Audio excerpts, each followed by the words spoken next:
Gua kira sedekah itu cuma ngasih uang ke orang yang membutuhkan, tapi ternyata ada banyak bentuk sedekah yang gak kepikiran sama gua. Yuk kita bahas.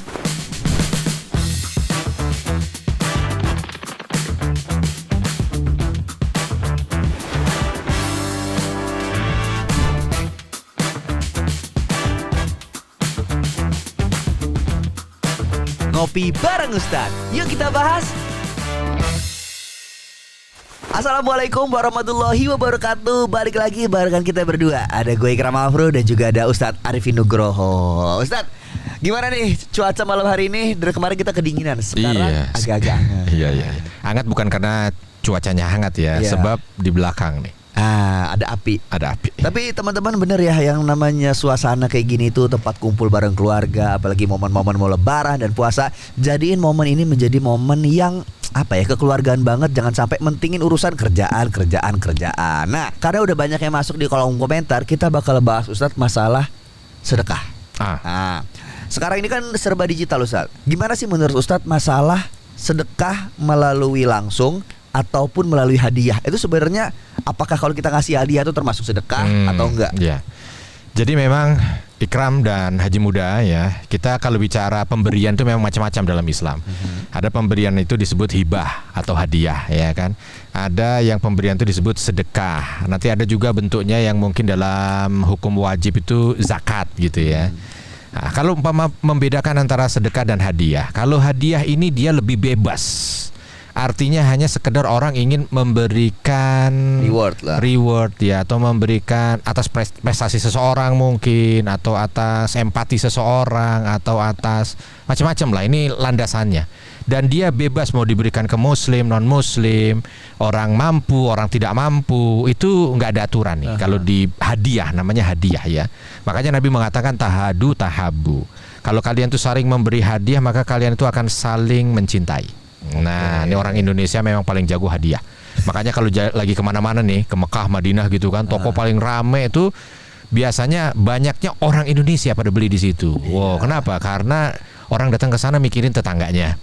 Orang datang ke sana mikirin saudaranya, mikirin teman arisannya. Banyak ya. Nah, ini kan orang mampu juga sebenarnya, bukan orang nggak mampu. Cuman karena bukan gengsi, karena pengen memberikan sesuatu sebagai cenderamata ya, kita yang positif nih ya, habis datang dari tanah suci, supaya yang menikmati bukan cuma dia, tetangganya dapat, temannya dapat, saudaranya dapat. Nah, itu sebutnya hadiah. Beda dengan sedekah. Kalau sedekah itu dari asal katanya aja sodaqah. Sodaqah itu artinya membenarkan. Apa yang dibenarkan? Yang dibenarkan keimanan. Keimanan seseorang itu dicoba untuk diuji dan dibenarkan dengan pemberiannya. Tentu ini keimanannya berkaitan dengan harta. Makanya sedekah itu satu, identik dengan sesama muslim, ya kan? Kalau umpama ada non muslim ya kita nggak bilangnya sedekah. Dan dua, ada identik untuk diberikan kepada orang yang membutuhkan. Ya. Nah, kalau ada tetangga membutuhkan, saudara membutuhkan, kerabat membutuhkan, ada tanda itu dulu. Nah, itu disebut sedekah. Ya.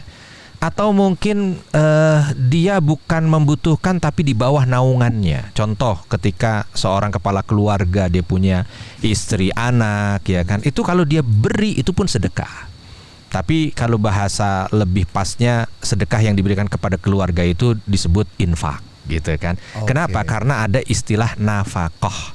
Dia menafkahi, maka disebut infak. Ini kan kalau di kotak-kotak biasanya kita lihat kan zakat, infak, sedekah. Ada sebenarnya ada bahagiannya masing-masing.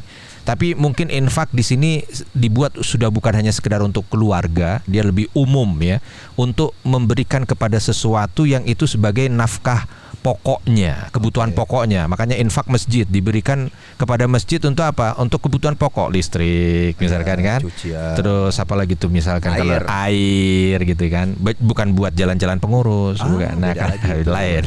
Ya. Kalau itu bukan infak namanya. Infak itu harus kebutuhan dasar, kebutuhan pokok dari sesuatu. Karena tadi Ustadz juga udah nyinggung masalah sedekah sama yang non muslim Ustadz. Kalau sedekah tidak dengan non muslim. Kemarin hadiah. Oh, hadiah. Tapi ya kemarin beberapa tahun lalu sih sebenarnya, tapi jadi pertanyaan.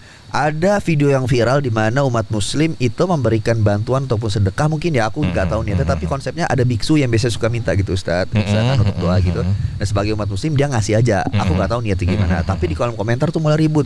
Kok muslim ngasih ke non muslim, kan nggak boleh bla bla. Itu gimana Ustadz? Enggak dong. Muslim itu rahmatan lil alamin. Dalam kondisi apapun dilihat manusia, maka dia harus memberikan perlakuan terbaik. Jadi kalau ada siapapun, biksu, pendeta yang membutuhkan bantuan, ya muslim harus datang untuk memberikan bantuan. Ada bencana di satu daerah yang situ dia tahu mayoritas non-muslim. Bukan berarti mau non-muslim biarin aja. Nggak boleh begitu. Bantu. Dan pahalanya sama aja. Iya, sama kan, ini urusannya kemanusiaan. Oke. Jadi teman-teman ya, kalau misalkan lagi di luar negeri mungkin ngeliat ada orang gak mampu di pinggir jalan, ya boleh. Bukan berarti kita kalau di luar negeri yang non muslim terus tiba-tiba gak boleh sedekah. Memang dibedakan. Contoh begini, kita punya harta, kita berikan, nanti akan ada harta itu punya nilai. Gini, kita punya tetangga yang dia muslim dan juga saudara. Oke. Nih, dia membutuhkan, kita kasih sedekah nih, kita dapat 3 nilai. Tetangga, saudara, muslim. Lalu sebelahnya juga ada tetangga muslim tapi bukan saudara, berarti 2 nilai. Oke. Iya kan? Lalu dia tetangga non muslim dan bukan saudara, berarti dapat 1 nilai. Nah gitu kalau kita bicaranya tentang sedekah. Karena sedekah ini urusannya dengan keimanan. Oke. Gimana Ustadz dengan sekarang itu banyak ya, mungkin di media sosial kayak bersponsor dan sebagainya, kita nemuin aplikasi ataupun akun-akun medsos yang mengatasnamakan untuk sedekah. Tapi ternyata ketika kita sedekah di aplikasi itu atau di website itu ternyata disalahgunakan Ustaz. Apakah itu urusan dia sama Tuhan tapi sedekah kita tetap terhitung atau gimana tuh? Jadi kalau ada orang bersedekah melalui lembaga apapun lah ya, baik yang di media sosial atau di real atau di, lalu ini lembaga menyalahgunakan, apakah yang bersedekah itu tetap mendapatkan pahalanya? Tergantung. Tergantung dari mana? Tergantung dari ikhtiar orang ini untuk melihat. Contoh begini, ada orang terserahlah saya mau beri kasih aja lah, ini pas lagi ada yang bersponsor ya biarin kasih aja lah. Kalau ternyata disalahgunakan, dia nggak dapat. Sebab apa? Dia nggak ada cross check, ya kan? Nggak ada usaha, nggak ada ikhtiar untuk melihat ini kira-kira bagaimana kapabilitas dari lembaga itu. Maka orang bersedekah pun nggak boleh kan sembarangan kan. Makanya kan kalau kita lihat di dalam Al-Quran tuh di antara adab orang bersedekah itu nggak boleh jor-joran sehingga tidak berpikir tentang bagaimana uang itu akan diberikan, tapi juga nggak boleh menariknya sehingga dia seolah tidak membuka tangannya saking pelitnya. Jadi di antara itu gitu. Nah, dia harus lihat dulu siapapun itu ya. Lihat nih bagaimana ini bonafit atau tidak, ini punya track record bagus atau tidak, ini kalau dia sudah pada titik nggak bisa yakin 100% lah, namanya lembaga begitu gitu kan, tapi udah 80-90% bismillah. Nah begitu ternyata disalahgunakan, dia tetap dicatat pahalanya. Oke, tinggal urusan nih yang punya lembaga sama Tuhan. Yang punya lembaga sama Allah. Oke. Itu ya beda ya, jadi beda ya mau dapat pahala atau tidak beda. Tergantung orang itu tadi ada tidak upaya untuk mengklarifikasi atau cross check lah itu lembaga gitu. Oke Ustaz. Sebelum kita masuk pertanyaannya, boleh Ustaz kita ngopi dulu ya? Udah. Mana kopi saya? Maaf Ustaz. Oh belum ya. Belum. Oh iya. Kasihkan ngobrol saya. Iya. Kopinya kopi hitam malam-malam lagi ya. Ya Allah, siap-siap kita. Siap-siap zikir. Oh iya benar ya. Kalau ngobrol sama Ustaz tuh positif gitu. Kalau gue pikirannya aduh gak bisa tidur. Bismillahirrahmanirrahim. Mau jadi Ustaz? Biar positif. Cita-citaku, gitu. Bohong. Bener, karena urusan dunia aku udah dapat. Aku dari dulu pengen sebelum aku mati aku bisa manfaat buat umat. Harus segera ya, karena kemungkinan kan dalam waktu dekat. Apa nih? Kaget dulu. Oke Ustaz, ada yang udah masuk di kolom komentar. Ini menanyakan tentang dia kerja kantoran Ustaz. Kita dapat dana yang tidak jelas dari kantor ini. Ya kan, kalau kita mau terima takut haram kita nggak tahu, atau kita kasih ke orang kita dapat pahala atau enggak, atau gimana tuh? Jadi itu kadang-kadang ada dilema tersendiri ya. Ada orang-orang yang kerja di kantor, lalu kantor itu ada uang-uang syubhat kalau bahasa syariat gitu ya. Ini kira-kira dengan uang-uang syubhat ini bagaimana?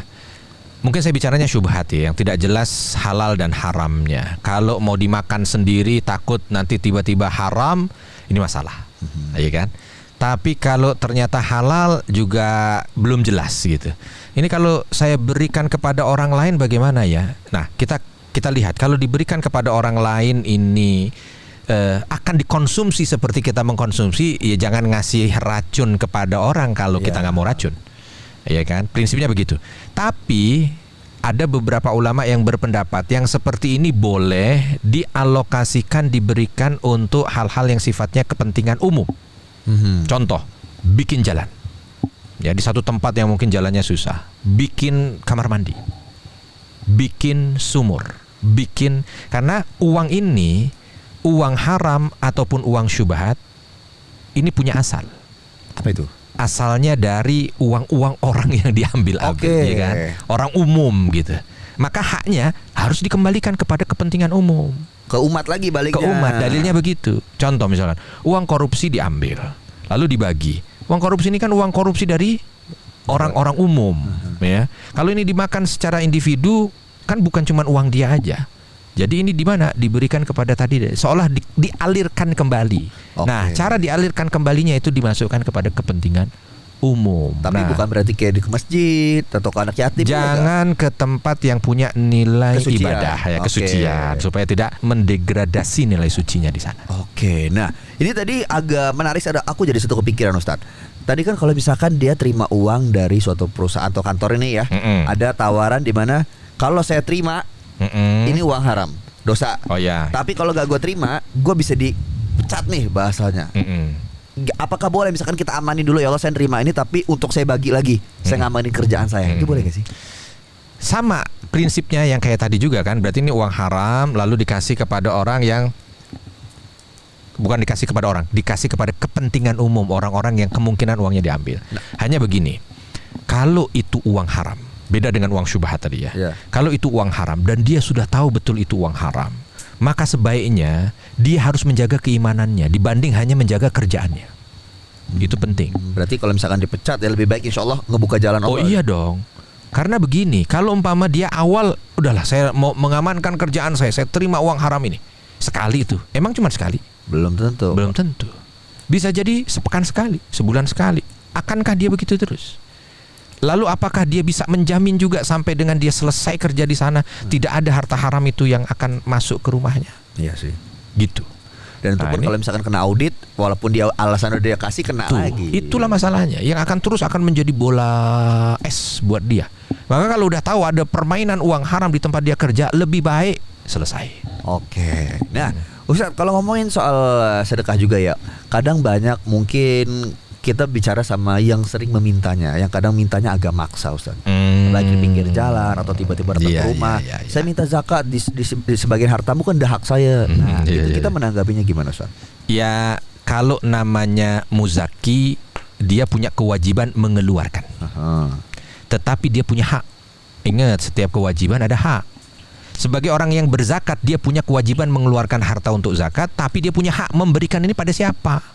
Begitu juga mustahik yang menerima zakat, dia punya kewajiban nerima kalau dikasih, ya kan? Karena kan nggak bisa, dia punya kewajiban untuk menerima, menanti apa yang dikasih, dan dia punya hak untuk meminta, tetapi bukan berarti langsung kepada individu person to person. Ya kembali kepada hak yang tadi muzaki, contoh ikram misalkan, punya hak memang, punya kewajiban untuk memberikan zakat ini, tapi haknya ikram mau memberikan ke siapa?